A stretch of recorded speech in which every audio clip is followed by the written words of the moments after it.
2 ராஜாக்கள் 10ஆம் அதிகாரம். ஆகாபுக்கு சமாரியாவிலே 70 குமாரர் இருந்தபடியினால் யெகூ சமாரியாவில் இருக்கிற யெஸ்ரயேலின் பிரபுக்களாகிய மூப்பரிடத்துக்கும் ஆகாபுடைய பிள்ளைகளை வளர்க்கிறவர்களிடத்துக்கும் நிருபங்களை எழுதி அனுப்பினான். அதில், உங்கள் ஆண்டவனுடைய குமாரர்கள் உங்களோடு இருக்கிறார்களே, ரதங்களும் குதிரைகளும் அரணான பட்டணமும் ஆயுதங்களும் உங்களுக்கு உண்டே. இப்போதும் இந்த நிருபம் உங்களிடத்தில் வரும்போது நீங்கள் உங்கள் ஆண்டவனுடைய குமாரரில் உத்தமமும் செம்மையுமாயிருக்கிறவனை பார்த்து அவனை அவன் தகப்பனுடைய சிங்காசனத்தின் மேல் வைத்து உங்கள் ஆண்டவனுடைய குடும்பத்துக்காக யுத்தம் பண்ணுங்கள் என்று எழுதியிருந்தது. அவர்கள் மிகவும் பயந்து, இதோ 2 ராஜாக்கள் அவனுக்கு முன்பாக நிற்கவில்லையே, நாங்கள் எப்படி நிற்போம் என்றார்கள்.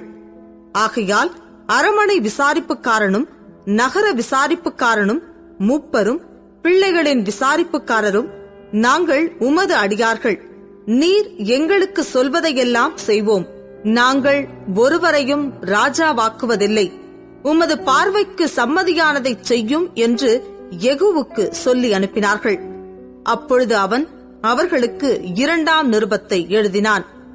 அதில், நீங்கள் என் பட்சத்தில் சேர்ந்து என் சொல்லை கேட்பீர்களானால் உங்கள் ஆண்டவனுடைய குமாரரின் தலைகளை வாங்கி நாளை இந்நேரத்தில் யெஸ்ரயேலுக்கு என்னிடத்தில் வாருங்கள் என்று எழுதியிருந்தது. ராஜாவின் குமாரராகிய 70 பேரும் தங்களை வளர்க்கிற பட்டணத்தின் பெரிய மனுஷரோடு இருந்தார்கள். இந்த நிருபம் அவர்களிடத்தில் வந்தபோது அவர்கள் ராஜாவின் குமாரராகிய 70 பேரையும் பிடித்து வெட்டி அவர்கள் தலைகளை கூடைகளில் வைத்து யெஸ்ரயேலில் இருக்கிற அவனிடத்திற்கு அனுப்பினார்கள். அனுப்பப்பட்ட ஆள் வந்து ராஜகுமாரரின் தலைகளை கொண்டு வந்தார்கள் என்று அவனுக்கு அறிவித்தபோது அவன் விடிய கால மட்டும் அவைகளை ஒலிமுக வாசலில் 2 குவியலாக குவித்து வையுங்கள் என்றான். மறுநாள் காலமே அவன் வெளியே வந்து நின்று சகல ஜனங்களையும் நோக்கி, நீங்கள் நீதிமான்கள் அல்லவா?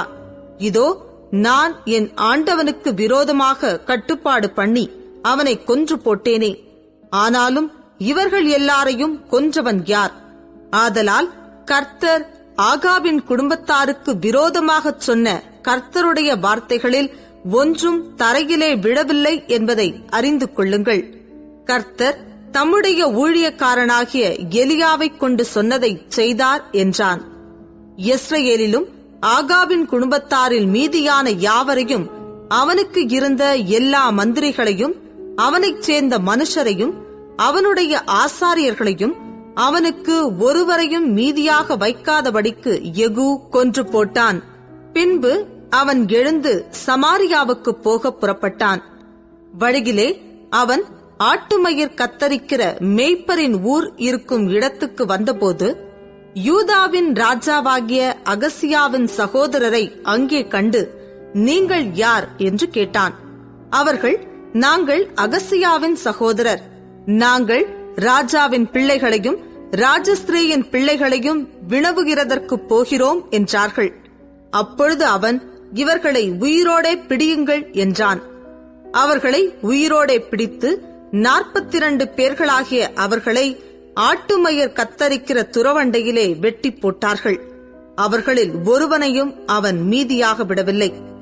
அவன் அவ்விடம் விட்டு புறப்பட்ட போது தனக்கு எதிர்ப்பட்ட ரேகாபின் குமாரனாகிய யோனதாவை சந்தித்து அவனை உபசரித்து, என் இருதயம் உன் இருதயத்தோடே செம்மையாயிருக்கிறது போல உன் இருதயமும் செம்மையாயிருக்கிறதா என்று கேட்டான். அதற்கு யோனதாப், அப்படியே இருக்கிறது என்றான். அப்படி இருக்கிறதானால் உன் கையைத் தா என்று சொன்னான். அவன் தன் கையை கொடுத்தபோது அவனை தன்னிடத்தில் ரதத்தின் மேல் ஏறி வரச் சொல்லி, நீ என்னோடே கூட வந்து கர்த்தருக்காக எனக்கு இருக்கிற பக்தி வைராக்கியத்தை பார் என்றான். அப்படியே இவனை அவன் ரதத்தின் மேல் ஏற்றினார்கள். அவன் சமாரியாவுக்கு வந்தபோது கர்த்தர் எலியாவோடே சொன்ன வார்த்தையின்படியே சமாரியாவில் ஆகாபுக்கு மீதியான யாவரையும் அடித்து தீருமளவும் சங்காரம் செய்தான்.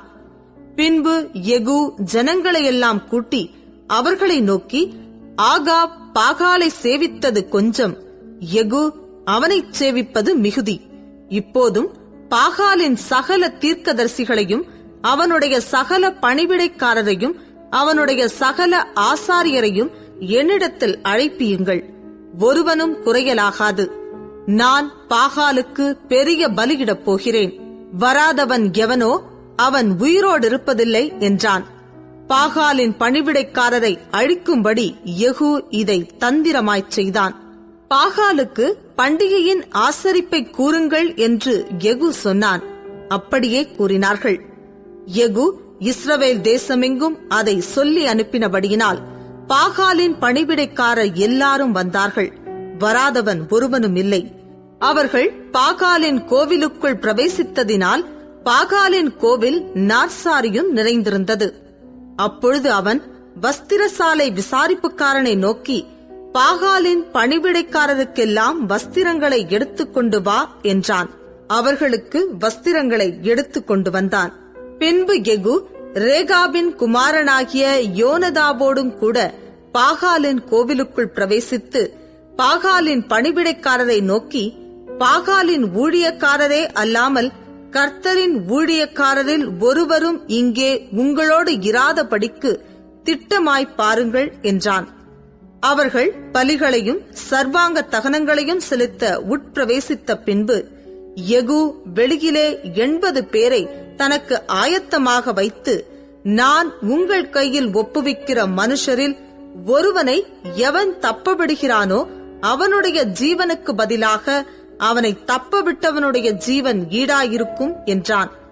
சர்வாங்க தகன பலியிட்டு தீர்ந்தபோது யெகூ சேவகரையும் சேர்வைக்காரரையும் நோக்கி, உள்ளே போய் அவர்களை வெட்டி போடுங்கள், ஒருவரையும் வெளியே விட வேண்டாம் என்றான்.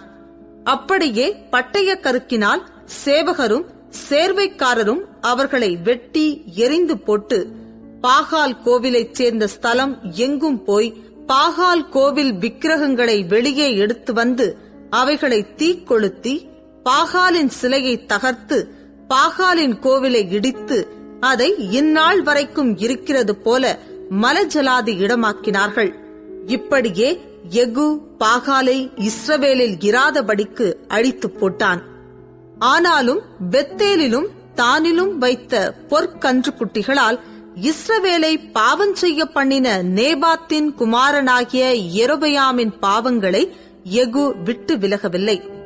கர்த்தர் யெகூவை நோக்கி, என் பார்வைக்கு செம்மையானதை நீ நன்றாய்ச் செய்து என் இருதயத்தில் இருந்தபடியெல்லாம் ஆகாபின் குடும்பத்துக்கு செய்தபடியினால் உன் குமாரர் இஸ்ரவேலுடைய சிங்காசனத்தின் மேல் 4 தலைமுறையாக வீற்றிருப்பார்கள் என்றார். ஆனாலும் யெகூ இஸ்ரவேலின் தேவனாகிய கர்த்தரின் நியாயப்பிரமாணத்தின்படி தன் முழு இருதயத்தோடும் நடக்க கவலைப்படவில்லை. இஸ்ரவேலை பாவம் செய்ய பண்ணின யெரொபெயாமின் பாவங்களை விட்டு அவன் விலகவும் இல்லை. அந்நாட்கள் முதல் கர்த்தர் இஸ்ரவேலை குறைந்து போக பண்ணினார். ஆசகேல் அவர்களை இஸ்ரவேலின் எல்லைகளிலெல்லாம் முறிய அடித்து யோர்தான் துவக்கி கிழக்கிலுள்ள அர்னோன் நதிக்கு சமீபமான ஆரோவேர் முதற்கொண்டிருக்கிற கீலேயாத்திலும் பாசானிலும் உள்ள காதியர், ரூபேனியர், மனாசேயர் இவர்களுடைய தேசமாகிய கீலேயாத் முழுவதையும் முறிய அடித்தான். யெகூவின் மற்ற வர்த்தமானங்களும் அவன் செய்தவை யாவும் அவனுடைய எல்லா வல்லமையும் இஸ்ரவேல் ராஜாக்களின் நாளாகம புஸ்தகத்தில் அல்லவோ எழுதியிருக்கிறது. யெகூ தன் பிதாக்களோடே நித்திரை அடைந்த பின் அவனை சமாரியாவில் அடக்கம் பண்ணினார்கள். அவன் ஸ்தானத்தில் அவன் குமாரனாகிய யோவாகாஸ் ராஜாவானான். யெகூ சமாரியாவிலே இஸ்ரவேலின் மேல் ராஜ்யபாரம் பண்ணின நாட்கள் 28 வருஷம்.